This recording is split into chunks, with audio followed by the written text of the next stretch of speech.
निवडणुकांना त्यांनी 1 जुलैला यादी बंद करून टाकली. त्याच्या अगोदर काही काम म्हणजे विधानसभेला तर होतेच भरलेले. त्याच्यानंतर जवळपास 96 लाख खोटे मतदार महाराष्ट्राच्या यादीत भरलेत. मुंबईमध्ये असेच 8-8.5 लाख, 10 लाख. ठाण्यामध्ये असेच 8-8.5 लाख. पुण्यामध्ये भरलेत, नाशिकमध्ये भरले, प्रत्येक शहरांमध्ये, प्रत्येक गावागावामध्ये भरलेले आहेत.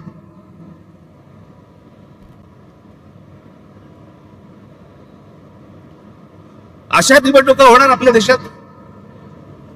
मग कशासाठी प्रचार करायचा, कशासाठी उमेदवार भरायच्या, कशासाठी निवडणुका लढायच्या, कशासाठी पैसे खर्च करायचे, कशासाठी मतदारांनी रांगेमध्ये उभं राहायचं आणि मतदान करायचं. अशा प्रकारच्या निवडणुका जर होत असतील तर हा संपूर्णपणे या महाराष्ट्रातल्या आणि देशातल्या मतदारांचा अपमान आहे.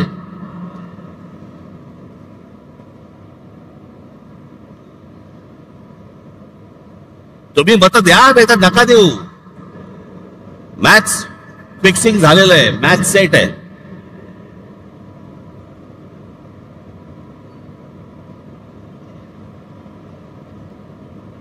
अशा महाराष्ट्रामध्ये निवडणुका होणार.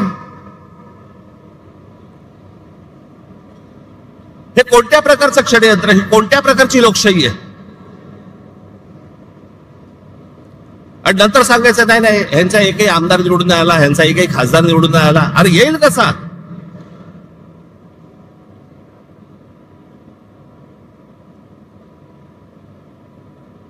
जर मतदार याद्यांमध्ये तुमची गणितच जर समजा सगळी सेट करून ठेवणार असाल, तुम्ही मतदान करा नाही तर नका करू.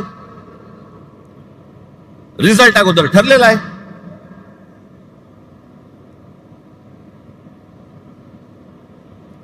आणि आम्ही जे निवडणूक आयोगावरती बोलतोय, निवडणूक आयोगाला ह्या याद्या सुधारा म्हणून सांगतोय, मला समजत नाही सत्ताधारी पक्षाचे लोक का चिडतायत. लागतंय ना कुठेतरी.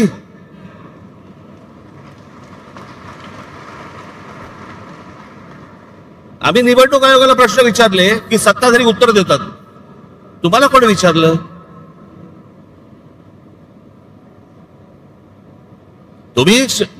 तुम्हाला वाटतंय, तुम्हाला राग येतोय कारण शेण खाऊन ठेवलंय. सगळ्यांना माहितीये, महाराष्ट्रातल्या अगदी गल्ली गल्लीमध्ये सगळ्यांना माहितीये की ही सत्ता कशी आली, ती कशा प्रकारची सत्ता आणली जात आहेत, कशा प्रकारचं राजकारण सुरू आहे.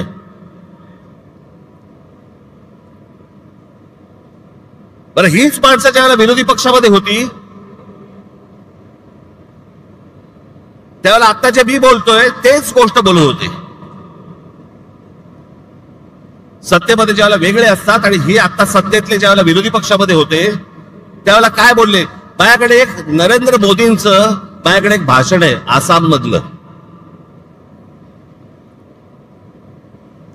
त्या भाषणाची शेवटची जी 10 सेकंद 15 सेकंद आहेत ना, ते नीट ऐका.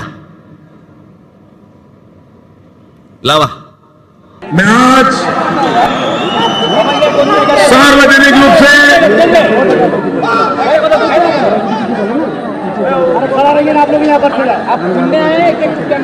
मैं आज आसनसोल की सभा में सार्वजनिक रूप से भारत के इलेक्शन कमीशन को गंभीर शिकायत कर रहा हूं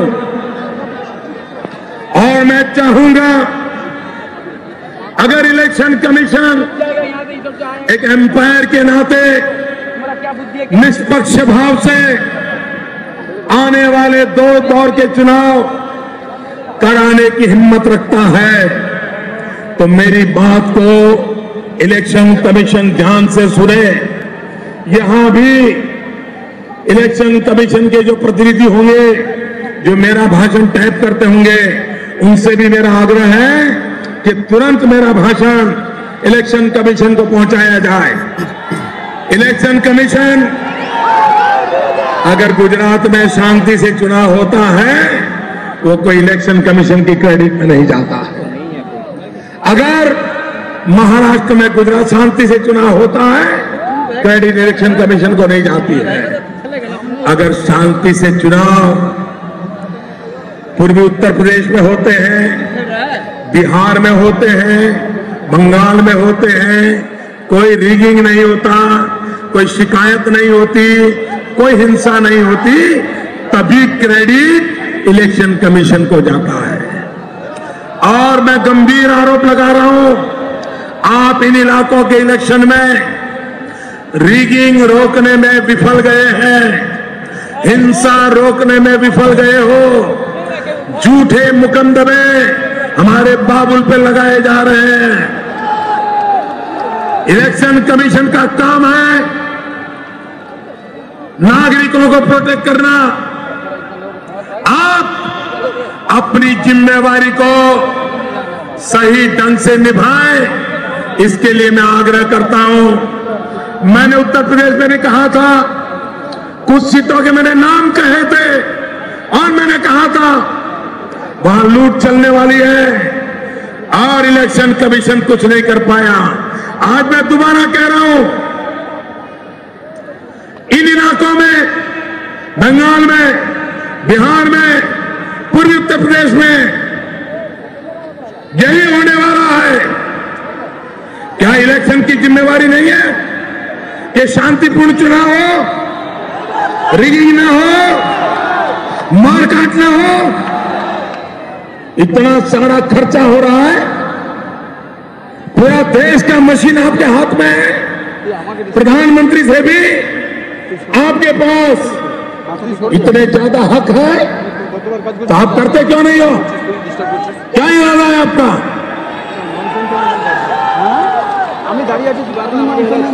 और मेरी इस बात से भी इलेक्शन को बुरा लगता है कमीशन को, तो एक और केस ठोकने की आपको इजाजत है। लेकिन निष्पक्ष चुनाव कराना ये आपकी जिम्मेवारी है। किस सरकार ने आपको बिठाया, कौन आपके मालिक है, उसके आधार पर इलेक्शन कमीशन काम नहीं कर सकता है। मैं बहुत गंभीर आरोप लगा रहा हूं। भाइयों बहनों, लोकतंत्र ऐसे नहीं चलता है। मैं जानता हूं 30 तारीख के चुनाव में कितना रिगिंग हुआ है। यही खेल चलता रहेगा क्या?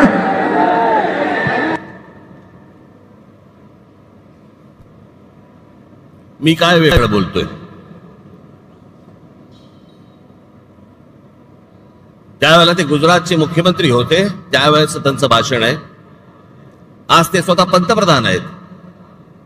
आम्ही काय वेगळं बोलतोय? की सत्ताधाऱ्यांचे, या निवडणूक आयोगाला आम्ही पण तेच सांगतोय, तुम्ही सत्ताधाऱ्यांचे गुलाम नाही आहात.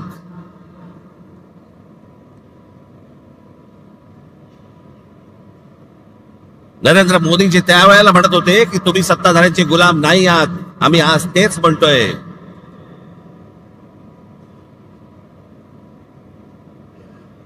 आणि याची हिंमत पर्यंत कुठपर्यंत गेली आता इथे महाराष्ट्रामध्ये? सत्ताधारी पक्षाचा आमदार स्वतः सांगतो की मी माझ्या निवडणुकीला 20,000 मतं बाहेरून आणली. जाहीररित्या भाषणामध्ये बोलतो. पैठणचे आमदार आहेत भुमरे म्हणून, त्या दिवशी त्यांनी भाषण केलं, त्या भाषणामध्ये त्यांनी सांगितलं.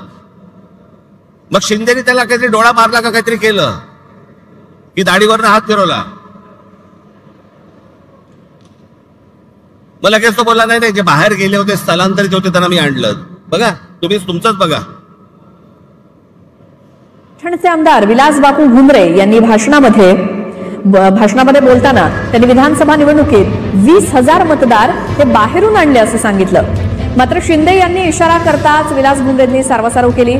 मतदान बाहेरून आणलं म्हणजेच स्थलांतरित मतदार होते, त्यांना मतदान करण्यासाठी विधानसभेच्या वेळी आणलं असा खुलासा किंवा सारवासारव त्यांनी केली. त्यानंतर सभागृहामध्ये एकच हशा पिकला.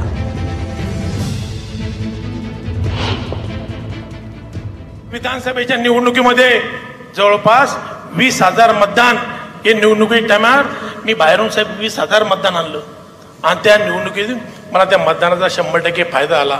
10 जणांना तिकीट मिळणार नाही, सर्वजण त्या पदाचे उमेदवाराचे कॅपेबल असतात. बाहेर होतो त्यांना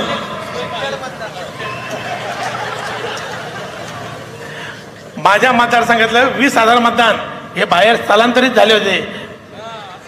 त्या लोकांना मी मतदानाच्या दिवशी घेऊन आलो असेल.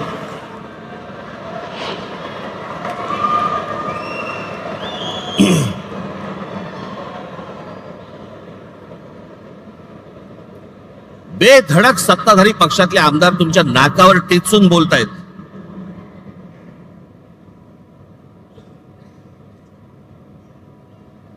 महाराष्ट्रातल्या सगळ्या मतदारांचा अपमान हे भर व्यासपीठावरती करतायत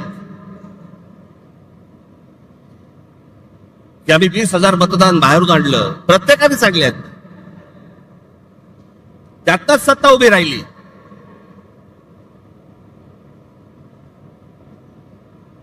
ही त्यांचीच माणसं बोलतायत.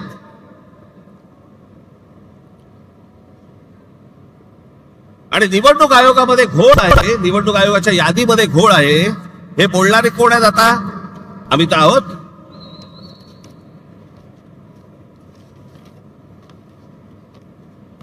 मी अजून 3 व्हिडिओ आणलेत.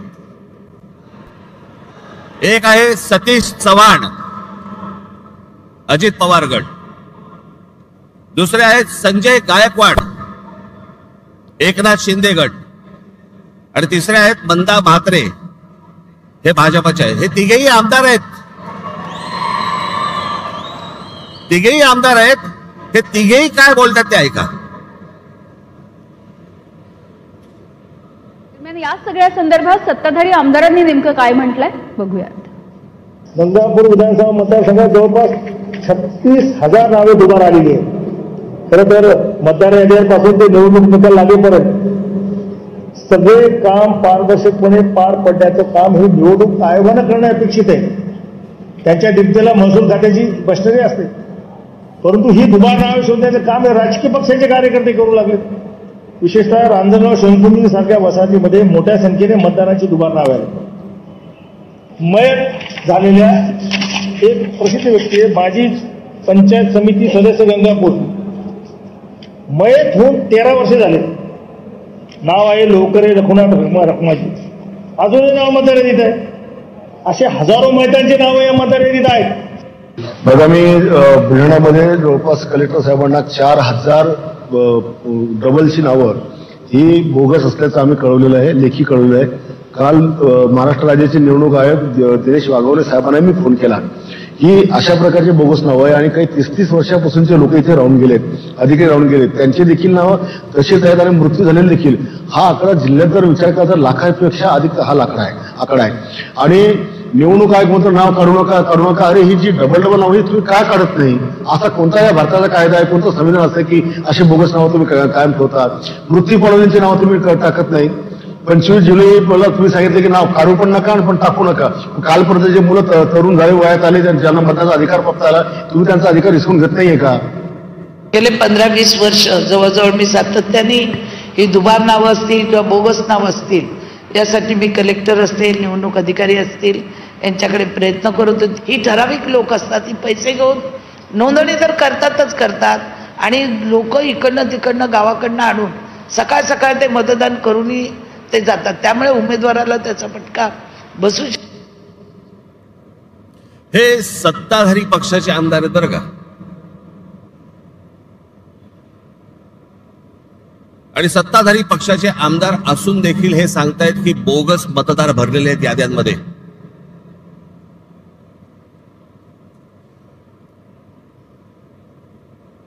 भैया कोणत्या निवडणुका लागतात? कोणत्या चालू आहेत आपल्याकडे निवडणुका? हे गेल्या 10-12 वर्षामध्ये 15 वर्षामध्येच का प्रश्न पडले?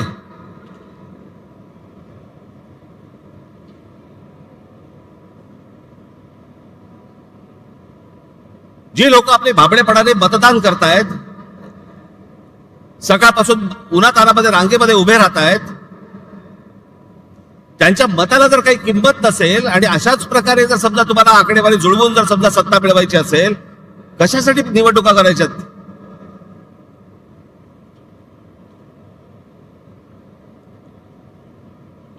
आणि आता पण ह्या ज्या सगळ्या चालू आहेत, आता याच्यावरती मतदारांच्या प्रतिक्रिया काय आहेत? एक फक्त तुमच्यासाठी छोटी गोष्ट आणली, मतदारांच्या प्रतिक्रिया काय आहेत त्या फक्त ऐका. मतदारांच्या प्रतिक्रिया काय ऐकते? या मतदारांच्या प्रतिक्रिया आहेत. हे सगळं कशासाठी सुरू आहे? केंद्रातही आम्हीच पाहिजे, राज्यातही आम्हीच पाहिजे, महानगरपालिकेतही आम्हीच पाहिजे, जिल्हा परिषदमध्ये आम्हीच पाहिजे. हा संपूर्ण महाराष्ट्र, ही महाराष्ट्रामधली सगळी शहरं ही अदानी अंबानीला आंदण म्हणून द्यायची आहेत.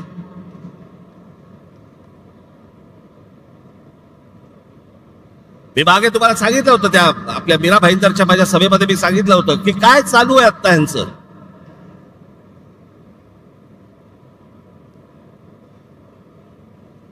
ठाणे जिल्हा हातामध्ये आल्याशिवाय मुंबईला हात घालता येणार नाही, म्हणून तिकडनं सगळी अख्खी सगळी सुरुवात चालू आहे. ती पालघर पासून सगळी सुरू आहे.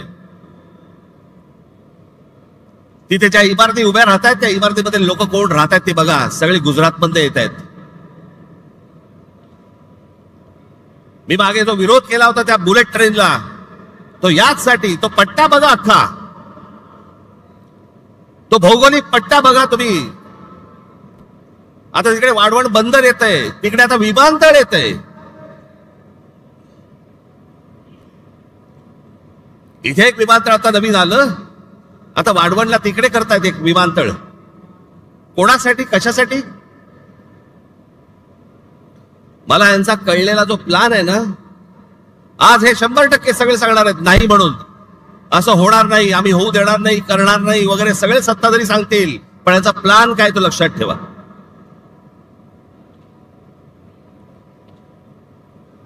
आता जे नवीन विमानतळ केलंय, हे आत्ता आपलं जे सांताक्रूजचं विमानतळ आहे, छत्रपती शिवाजी महाराज विमानतळ,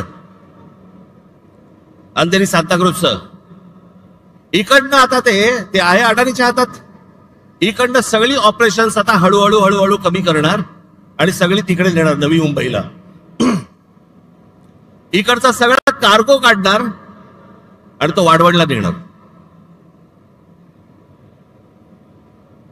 आणि मग ती संपूर्ण जमीन अख्खी एकदा काहीतरी गुगल मॅप वरती जाऊन बघा केवढी आहे ती, आणि मग ती अदानीच्या घशात घालणार.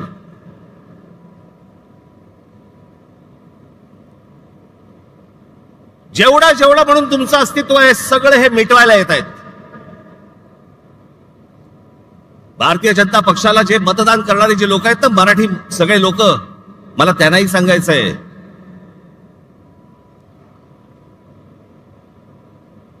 हा अदानी अंबानीचा, ह्या सर्व लोकांचा ज्यावेळेला गुजरातचा वरवंटा ज्यावेळेला महाराष्ट्रावरती फिरेल ना, त्यावेळेला ते तुम्हाला बघणार नाहीये, तुम्हाला पण त्या वरवंट्याखाली मराठी म्हणूनच घेणार.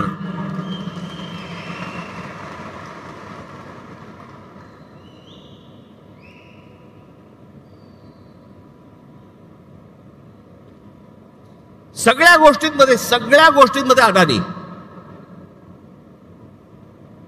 शस्त्र बनवायचे अदानी,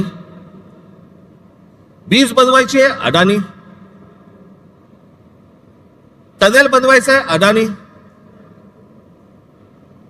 रस्ता बनवायचा आहे अदानी, सगळं अदानी.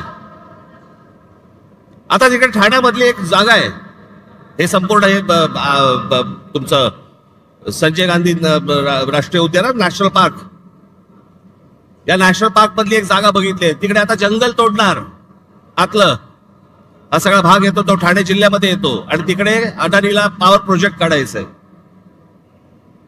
त्याच्यामुळे तिकडचे सगळे आता आदिवासी सगळे जे लोक आहेत त्यांना हटवणार, तिकडे जंगल तोड करणार आणि पॉवर प्रोजेक्ट टाकणार.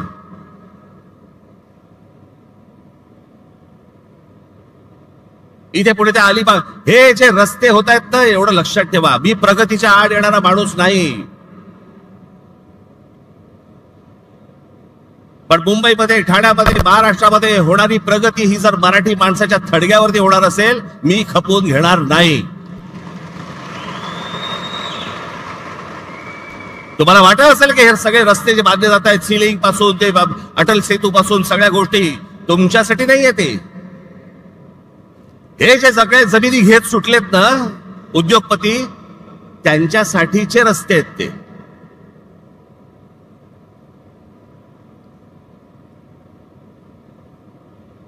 सगळ्या गोष्टींमध्ये हात घाला. नजर पडेल ते पाहिजे मला.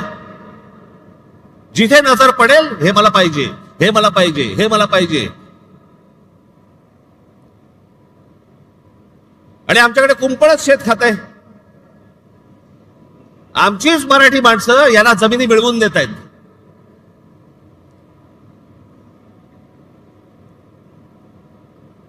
आमचे मराठी माणसं काही दलाल म्हणून यांच्यासाठी कामं करतायत.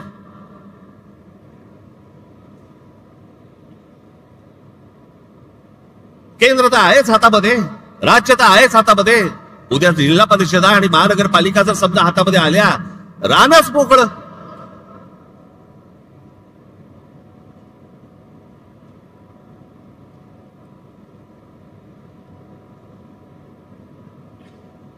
हे काही सहज चालू नाहीये, हे सगळं प्लॅन आहे. हे इतक्या वर्षापूर्वीची ज्या सगळ्या गोष्टी आहेत ना, ज्याच्यासाठी संयुक्त महाराष्ट्राचा लढा झाला,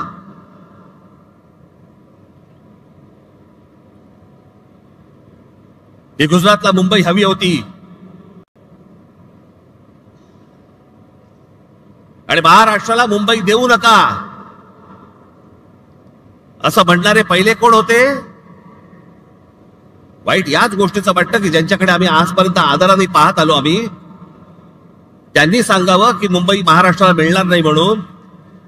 आणि ते होते पहिले होते वल्लभभाई पटेल. तुमचा विश्वास बसणार नाही. आचार्य यात्रांची पुस्तकं वाचा, तुम्हाला समजेल, सगळ्या गोष्टी समजतील. त्याला पहिला विरोध कोणी केला होता?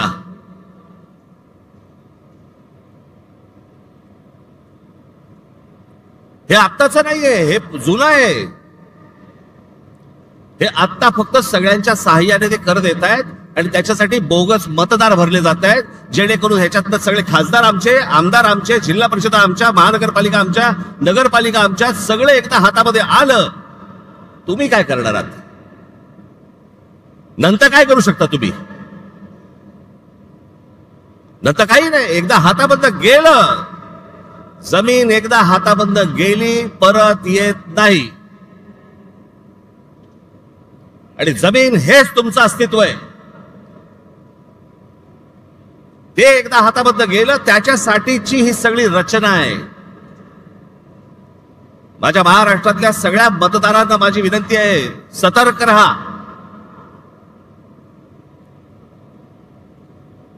आणि म्हणून मी तुम्हाला आज सर्व यादी प्रमुखांना इथे जे मी बोलवलंय, सगळ्या गोष्टी टप्प्याटप्प्याने होणार, बरोबर होणार.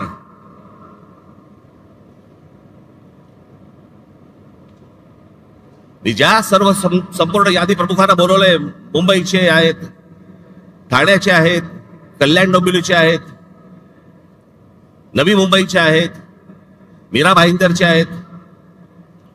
घराघरामध्ये जा. माझी मतदारांनाही माझी विनंती आहे की आमचे लोक ज्यावेळेला येतील, इतर सहयोगी पक्षांचे पण लोक ज्यावेळेला येतील, त्यांना सहकार्य करा. एका घरामध्ये 800 माणसं भरली जात आहेत, नावं दिली जात आहेत. 700 माणसं, 800 माणसं, 1000 माणसं, 500 माणसं, जे मतदार नाही आहेत. पण अशी सगळी खोटी नावं भरून हे निवडणुकांना सामोरं जायचं म्हणतात.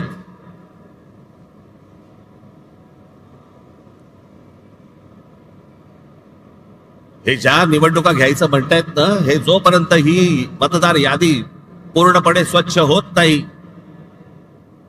सर्व राजकीय पक्षांचं समाधान जोपर्यंत होत नाही, तोपर्यंत या महाराष्ट्रामध्ये निवडणुका घेऊनच दाखवा.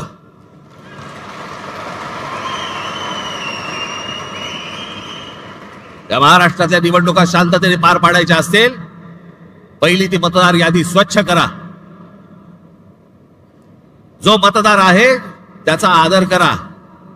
जो खरा मतदार आहे त्याला मतदान करू द्यात.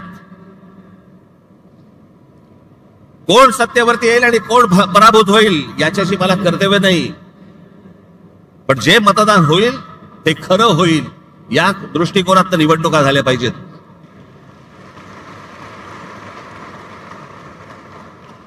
त्याच्यामुळे आता सर्व माझ्या यादी प्रमुख जे आहेत, माझे शाखाध्यक्ष आहेत, उपशाखाध्यक्ष आहेत, माझे गटाध्यक्ष आहेत, यादी प्रमुख आहेत, प्रत्येक ठिकाणी कोण कोण राहत आहेत, किती किती माणसं राहत आहेत, कोण कोण मतदार आहेत, तपासायला सुरुवात करा.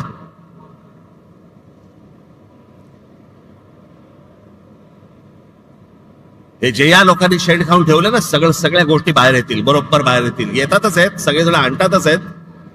सगळ्या महाराष्ट्रभर हे सगळं सुरू झालं पाहिजे. आणि फक्त आपल्याच पक्षासाठी नाही म्हणत मी, इतर पक्षांनी देखील प्रत्येक घराघरामध्ये गेलं पाहिजे, तपासलं पाहिजे. आणि निवडणूक आयोगाला आमचं सांगणं आहे की हे जोपर्यंत स्वच्छ होत नाही तोपर्यंत निवडणुका तुम्ही घेऊ नका. महाराष्ट्रामध्ये निवडणुका घेऊ नका. आधीच 5 वर्ष झाली आहेत त्या सगळ्या निवडणुका होऊन. अजून 1 वर्ष गेलं तरी चालेल, पण निवडणुका त्याच्याशिवाय होता कामा नयेत या महाराष्ट्रात. ह्याची जी सगळी घाई सुरू आहे ना, ती घाई याच्यासाठी सुरू आहे कारण ह्यांनी सगळं जमवलेलं आहे गणित.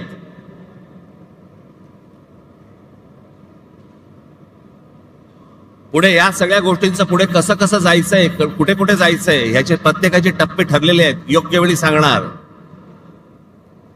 पण आज 3 वाजता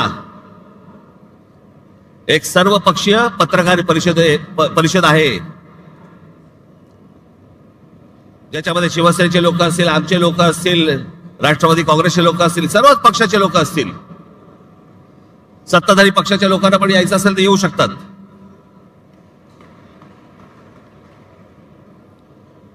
आणि पुढचा कार्यक्रम काय आहे हे आज 3 वाजता तुम्हाला सांगण्यात येईल. त्याची प्रतीक्षा करा आणि तयारीला लागा.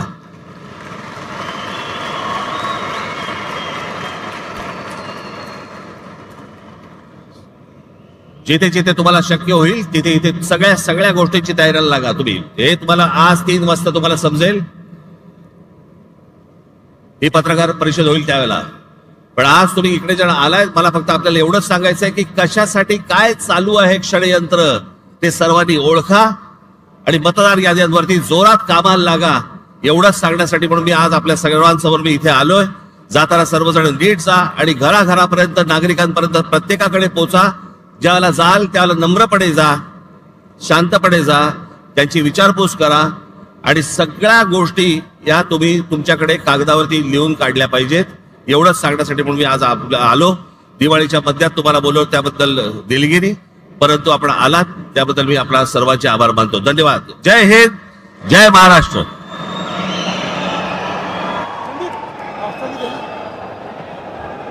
कृपया राष्ट्रगीताला सगळ्यांनी उभं राहावं. सर्व पदाधिकारी बांधवांनो आणि भगिनींनो,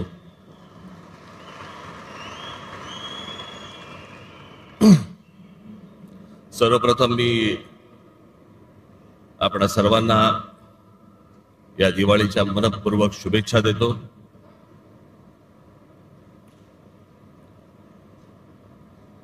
बरोबर दिवाळीच्या जरा मध्यात, आज तसं काही नव्हतं, त्याच्यामुळे आज हा मेळावा इथे घेण्यात आला.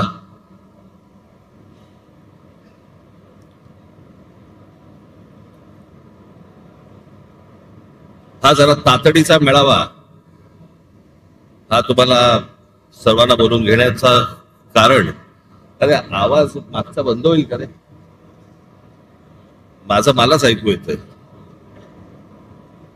मागचा काय स्पीकर वगैरे बंद करता येईल का? हा, मागचा करते कोण आहे तिकडे? केला? तुम्हाला येतं ना ऐकू?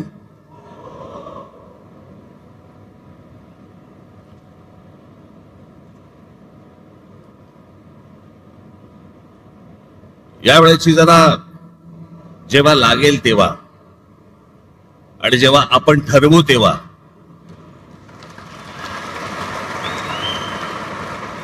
निवडणूक लागेल.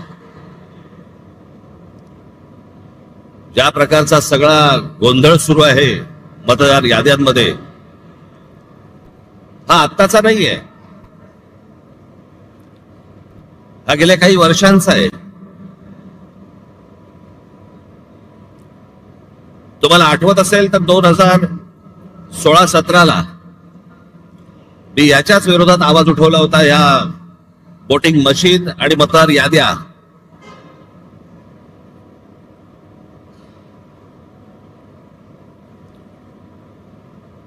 त्यावेळेला आपल्या MIG क्लब मध्ये तिकडे पत्रकार परिषद पण झाली होती, सगळ्या पक्षाचे सगळे लोक पण तिकडे आले होते. पण त्यातल्या अनेकांना मी काय बोलतोय याचं गांभीर्यच नाही समजलं.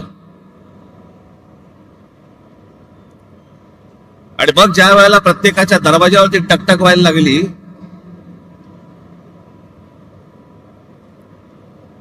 त्यावेळेला कळून चुकलं की काय प्रकार सुरू आहेत ते निवडणुकीचे.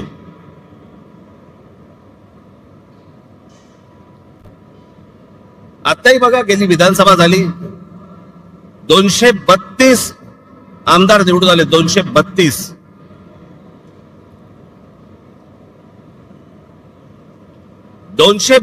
आमदार, एवढे प्रचंड यश मिळाल्यानंतर देखील महाराष्ट्रामध्ये सन्नाटा होता.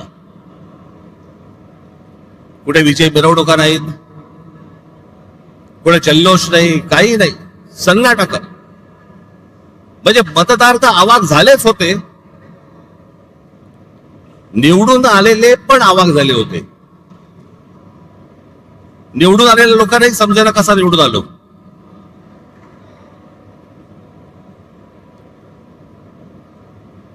आणि मग सगळ्यांनाच कळलं की कशा प्रकारच्या निवडणुका चालल्यात या देशामध्ये, कशा प्रकारचे विजय प्राप्त होत आहेत, कशा प्रकारचं यश मिळत आहे. अनेक लोक म्हणतात की राज ठाकरेंच्या सभेला गर्दी होते पण ते मतामध्ये येत नाही. ते असं केलं तर कसं येईल ते मतामध्ये. आणि तेच चालू आहे. राज्यांमधले जे स्थानिक पक्ष आहेत त्यांना संपवणे, त्यांना मिटवून टाकणे आणि अशा मतदार याद्या तयार करायच्या, सगळी माणसं घुसवायची. मला तर आता कळलंय, अगदी खात्रीलायकरित्या समजलेली गोष्ट तुम्हाला सांगतो की आत्ताच्या या होणाऱ्या निवडणुकांना त्यांनी 1 जुलैला यादी बंद करून टाकली. त्याच्या अगोदर काही काम, म्हणजे विधानसभेच्या होतेच, विधानसभेला तर होतेच भरलेले, त्याच्यानंतर जवळपास 96 लाख खोटे मतदार महाराष्ट्राच्या यादीत भरलेत. मुंबईमध्ये असेच 8-8.5 लाख, 10 लाख, ठाण्यामध्ये असेच 8-8.5 लाख, पुण्यामध्ये भरलेत, नाशिकमध्ये भरले, प्रत्येक शहरांमध्ये, प्रत्येक गावागावामध्ये भरलेले आहेत.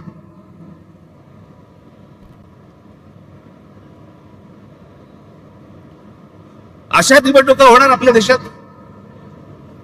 मग कशासाठी प्रचार करायचा, कशासाठी उमेदवार भरायच्या, कशासाठी निवडणुका लढायच्या, कशासाठी पैसे खर्च करायचे, कशासाठी मतदारांनी रांगेमध्ये उभं राहायचं आणि मतदान करायचं. अशा प्रकारच्या निवडणुका जर होत असतील तर हा संपूर्णपणे या महाराष्ट्रातल्या आणि देशातल्या मतदारांचा अपमान आहे.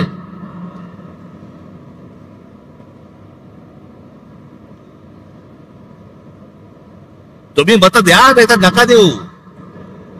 मॅच फिक्सिंग झालेलं आहे, मॅच सेट आहे.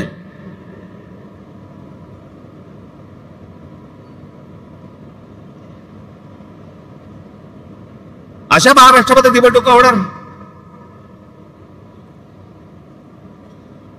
हे कोणत्या प्रकारचं षडयंत्र, ही कोणत्या प्रकारची लोकशाही आहे. आणि नंतर सांगायचं नाही नाही ह्यांचा एकही आमदार निवडून नाही आला, ह्यांचा एकही खासदार निवडून नाही आला. अरे येईल कसा.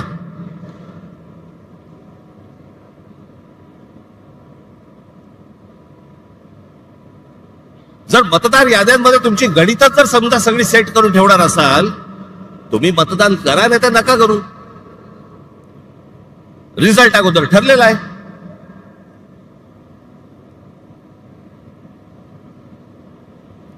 आणि आम्ही जे निवडणूक आयोगावरती बोलतोय, निवडणूक आयोगाला ह्या याद्या सुधारा म्हणून सांगतोय, मला समजत नाही सत्ताधारी पक्षाचे लोक का चिडतायत. लागतंय ना कुठेतरी.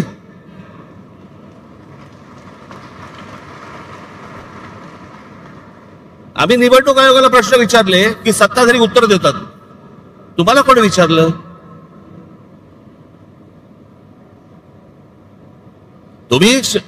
तुम्हाला वाटतंय, तुम्हाला राग येतोय कारण शेण खाऊन ठेवलंय. सगळ्यांना माहितीये, महाराष्ट्रातल्या अगदी गल्ली गल्लीमध्ये सगळ्यांना माहितीये की सत्ता कशी आली, ती कशा प्रकारची सत्ता आणली जात आहेत, कशा प्रकारचं राजकारण सुरू आहे.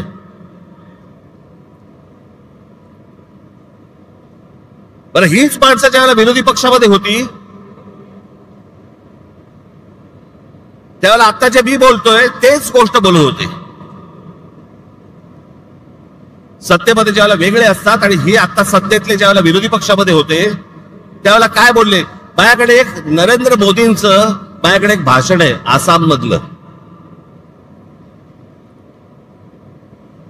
त्या भाषणाची शेवटची जी 10 सेकंद 15 सेकंद आहेत ना, ते नीट ऐका. लावा.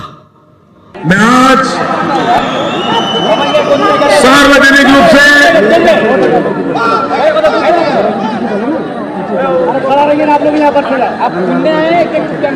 मैं आज आसनसोल की सभा में सार्वजनिक रूप से भारत के इलेक्शन कमीशन को गंभीर शिकायत कर रहा हूं और मैं चाहूंगा अगर इलेक्शन कमीशन एक एम्पायर के नाते निष्पक्ष भाव से आने वाले 2 दौर के चुनाव कराने की हिम्मत रखता है तो मेरी बात को इलेक्शन कमीशन ध्यान से, यहां भी इलेक्शन कमीशन के जो प्रतिनिधि होंगे जो मेरा भाषण टाइप करते होंगे उनसे भी मेरा आग्रह है कि तुरंत मेरा भाषण इलेक्शन कमीशन को पहुंचाया जाए. इलेक्शन कमीशन, अगर गुजरात में शांति से चुनाव होता है वो कोई इलेक्शन कमीशन की क्रेडिट में नहीं जाता है. अगर महाराष्ट्र में गुजरात शांति से चुनाव होता है क्रेडिट इलेक्शन कमीशन को नहीं जाती है. अगर शांति से चुनाव पूर्वी उत्तर प्रदेश में होते हैं, बिहार में होते हैं, बंगाल में होते हैं, कोई रिगिंग नहीं होता, कोई शिकायत नहीं होती, कोई हिंसा नहीं होती, तभी क्रेडिट इलेक्शन कमीशन को जाता है.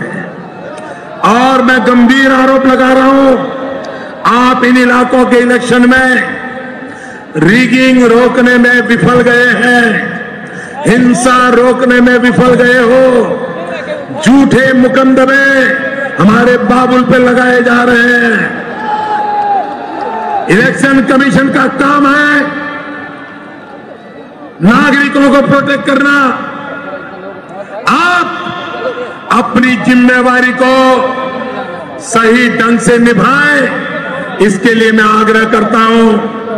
मैंने उत्तर प्रदेश में भी कहा था, कुछ सीटों के मैंने नाम कहे थे और मैंने कहा था वहां लूट चलने वाली है और इलेक्शन कमीशन कुछ नहीं कर पाया. आज मैं दोबारा कह रहा हूं, इन इलाकों में, बंगाल में, बिहार में, पूर्वी उत्तर प्रदेश में यही होने वाला है. क्या इलेक्शन की जिम्मेवारी नहीं है कि शांतिपूर्ण चुनाव हो, रिगिंग ना हो, मारकाट ना हो?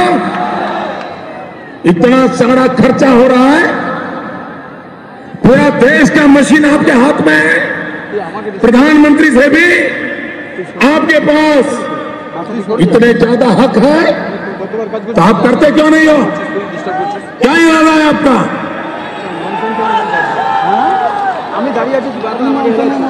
और मेरी इस बात से भी इलेक्शन को बुरा लगता है कमीशन को, तो एक और केस ठोकने की आपको इजाजत है.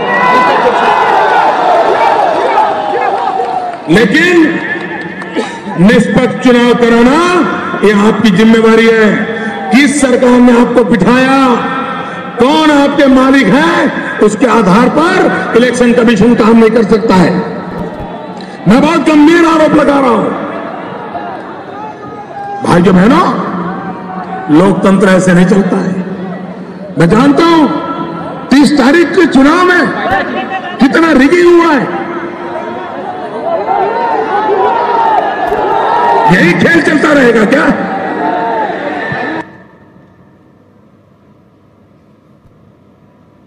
मी काय वेगळं बोलतोय?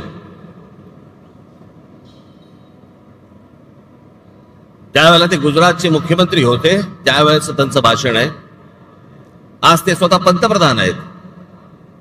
आम्ही काय वेगळं बोलतोय? की सत्ताधाऱ्यांचे, या निवडणूक आयोगाला आम्ही पण तेच सांगतोय, तुम्ही सत्ताधाऱ्यांचे गुलाम नाही आहात.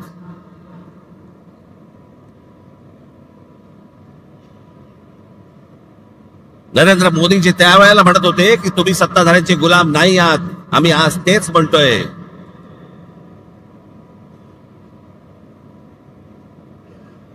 आणि ह्याची हिंमत पर्यंत कुठपर्यंत गेली आता इथे महाराष्ट्रामध्ये? सत्ताधारी पक्षाचा आमदार स्वतः सांगतो की मी माझ्या निवडणुकीला 20,000 मतं बाहेरून आणली. जाहीररित्या भाषणामध्ये बोलतो. पैठणचे आमदार आहेत भुमरे म्हणून, त्या दिवशी त्यांनी भाषण केलं. त्या भाषणामध्ये त्यांनी सांगितलं, मग शिंदेनी त्याला काहीतरी डोळा मारला का काहीतरी केलं की दाढीवरनं हात फिरवला. मग लगेच तो बोलला नाही नाही, जे बाहेर गेले होते, स्थलांतरित होते, त्यांना मी आणलं. बघा तुम्ही तुमचंच बघा. पैठणचे आमदार विलास बापू भुमरे यांनी भाषणामध्ये बोलताना त्यांनी विधानसभा निवडणुकीत 20,000 मतदार हे बाहेरून आणले असं सांगितलं. मात्र शिंदे यांनी इशारा करताच विलास भुमरेंनी सारवासारव केली. मतदान बाहेरून आणलं म्हणजेच स्थलांतरित मतदार होते, त्यांना मतदान करण्यासाठी विधानसभेच्या वेळी आणलं असा खुलासा किंवा सारवासारव त्यांनी केली. त्यानंतर सभागृहामध्ये एकच हशा पिकला.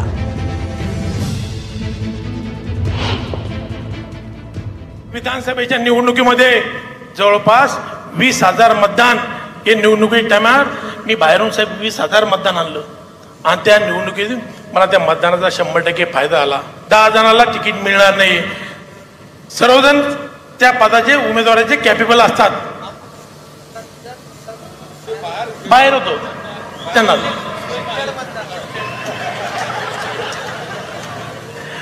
माझ्या मतदारसंघातलं 20,000 मतदान हे बाहेर स्थलांतरित झाले होते. त्या लोकांना मी मतदानाच्या दिवशी घेऊन आलो असेल.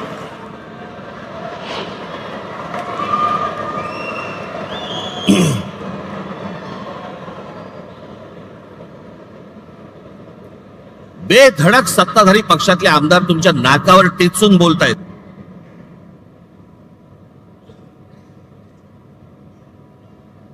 महाराष्ट्रातल्या सगळ्या मतदारांचा अपमान हे भर व्यासपीठावरती करतायत की आम्ही 20,000 मतदान बाहेरून आणलं. प्रत्येकाने सांगल्यात, त्यातच सत्ता उभी राहिली.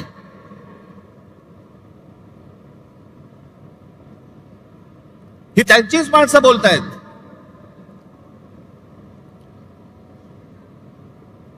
आणि निवडणूक आयोगामध्ये घोळ आहे, निवडणूक आयोगाच्या यादीमध्ये घोळ आहे. हे बोलणारे कोण आहेत आता? आम्ही तर आहोत.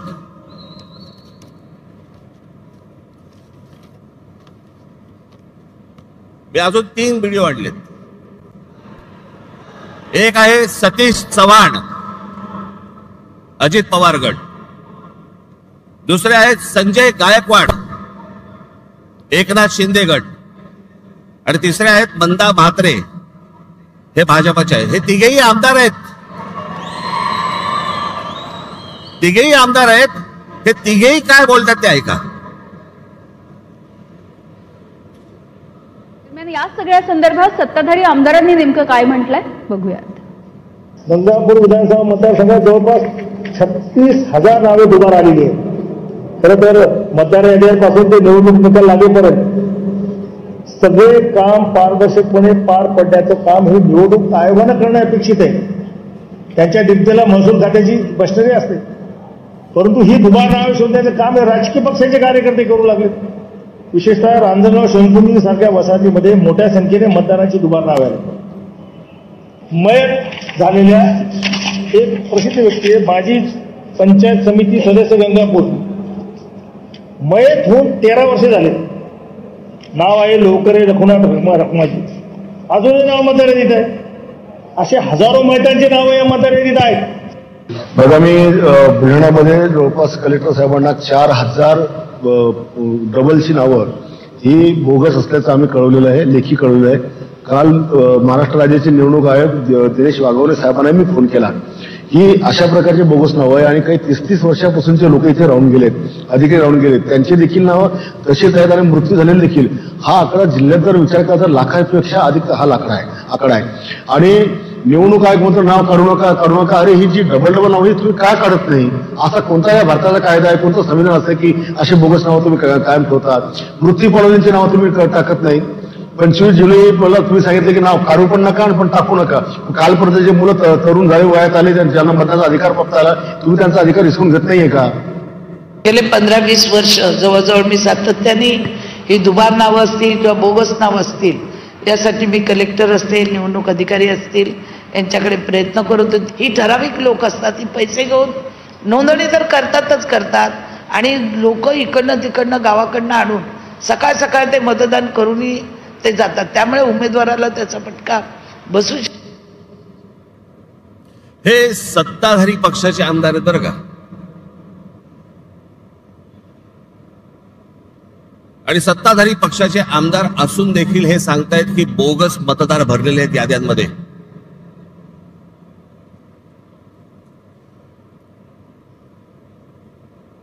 भैया कोणत्या निवडणुका लागतात? कोणत्या चालू आहेत आपल्याकडे निवडणुका? हे गेल्या 10-12 वर्षामध्ये 15 वर्षामध्येच का प्रश्न पडले?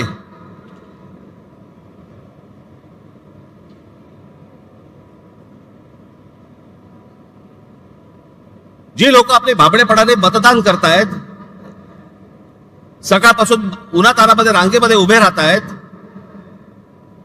त्यांच्या मताला जर काही किंमत नसेल आणि अशाच प्रकारे जर समजा तुम्हाला आकडेवारी जुळवून जर समजा सत्ता मिळवायची असेल, कशासाठी निवडणुका करायच्यात?